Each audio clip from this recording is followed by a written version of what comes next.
It started small. One night, as I walked into our bedroom, I noticed Andrea kneeling on the floor. Her hands were clasped and she was muttering under her breath. I walked over to her and tapped her on the shoulder. She immediately left whatever state she was in and asked me what I needed. I laughed. "I thought you swore off religion."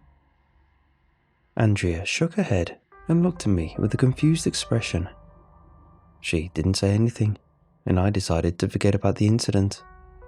I knew she had been part of some church or another when she was young, long before I met her. She never spoke about it, and I never asked. After that, everything was normal, at least for a while. I noticed that Andrea was a little more quiet, a little more reserved. I didn't think anything of it, since the change was gradual, but over time, I began to wonder if something was wrong. Andrea had never been the most talkative of girls, but she wasn't usually this secretive. Is she hiding something? I work long hours during the day, and she worked the night shift at a local hospital, so we didn't see each other much. A part of me wondered if she was cheating on me. That would explain the weird behavior. Eventually, curiosity broke me, and I decided to investigate. After I got home from work one night, I hid a phone underneath the mattress and put it on silent. As Andrea was preparing to leave for a shift, she searched up and down for the phone, but couldn't find it. She asked me to call the number on my phone, which I did, but she couldn't hear her ringtone. Luckily for me, Andrea decided to leave it anyway, as she didn't want to be late for work. That left me with full access to a smartphone for the next 10 hours. I unlocked it and started searching her text messages and social media DMs for any clues as to why she was acting strangely. However, there weren't any clues on her phone. There weren't any long phone calls with other men, no frantic text messages relaying some problem to her friends. Nothing. She was scot-free. The only thing I found on her phone that was even slightly bizarre was that she had downloaded the Bible app. Other than that, there was nothing. So, that was it, I decided. She had converted to Christianity and was too nervous or afraid to tell anyone. To be honest, I didn't care what she believed. I was an atheist myself, but she could be whatever she wanted. I decided that I would talk to her about it the next night, and fell asleep.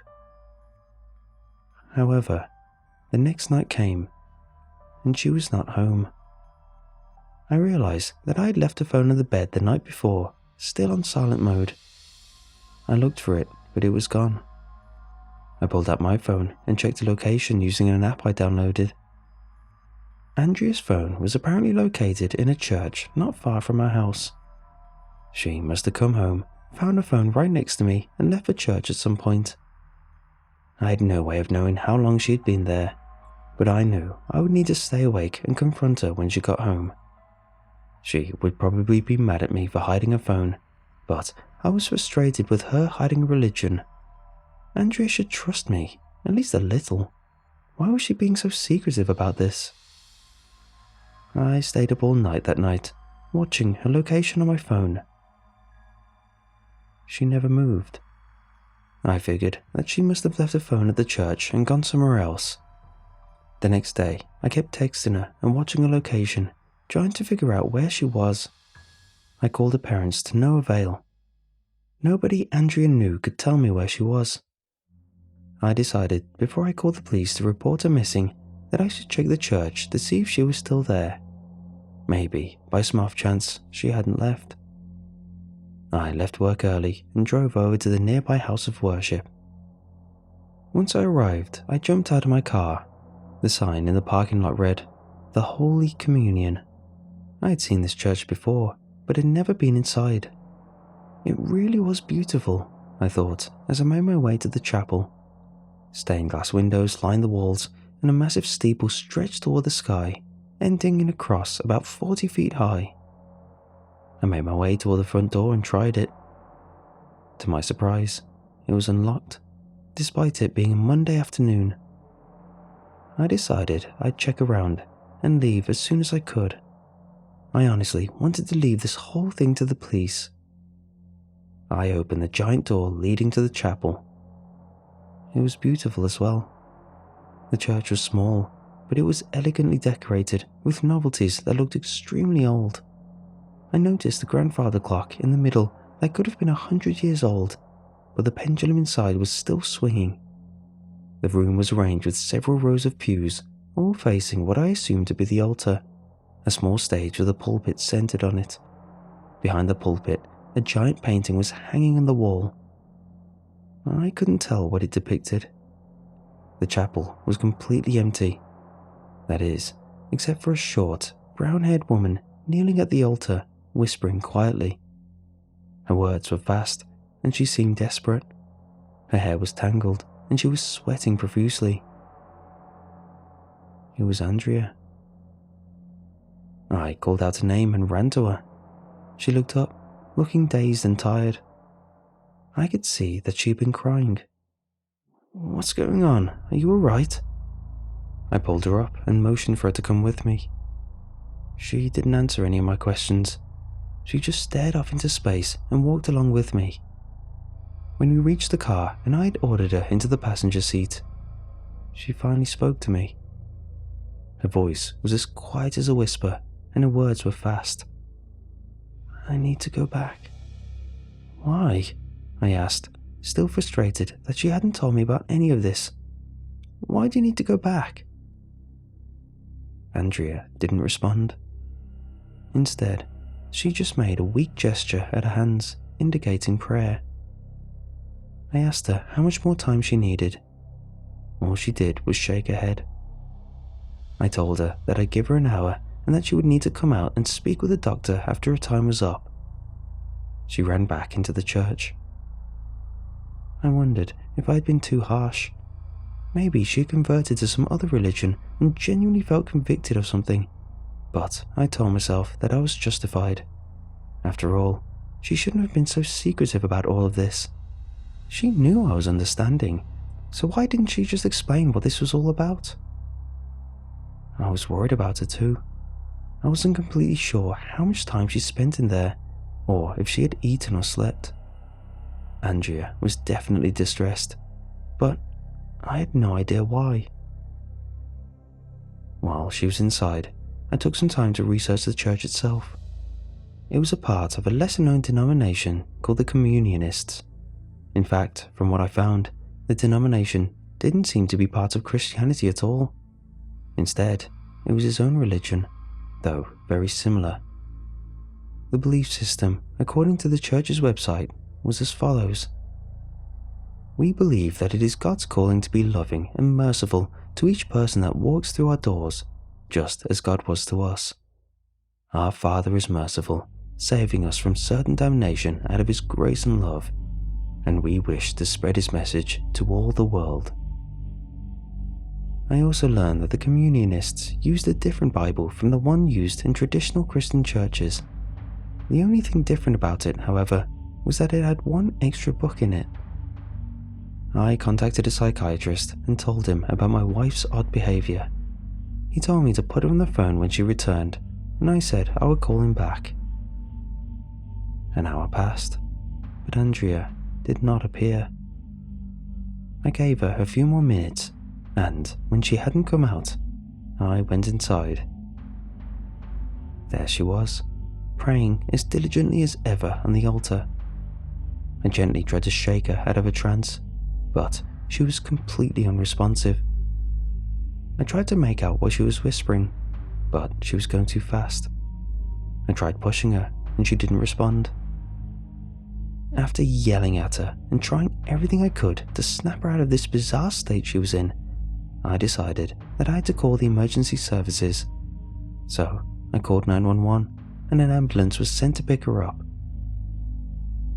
She acted normally after the ambulance arrived and seemed for a little while to revert back to a normal self. I asked her what was going on with the whole church incident, and she just sighed and ignored my question. After a few hours, Andrea was released from the hospital. The doctors told me that she was fine and that she was just feeling stressed.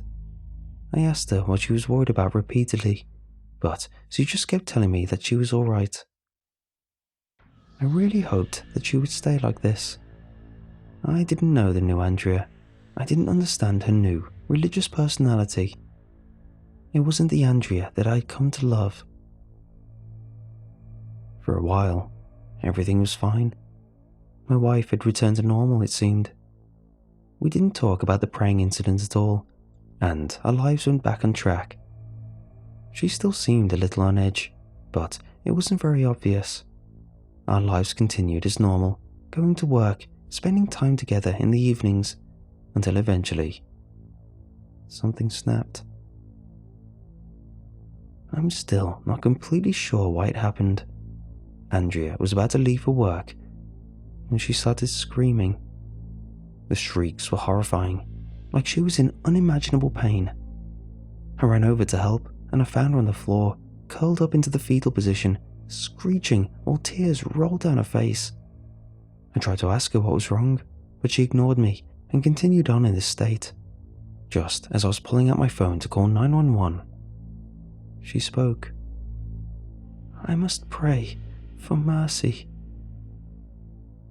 After that, she got up onto her knees and returned to the catatonic state of prayer which she had been in a few weeks before in the church.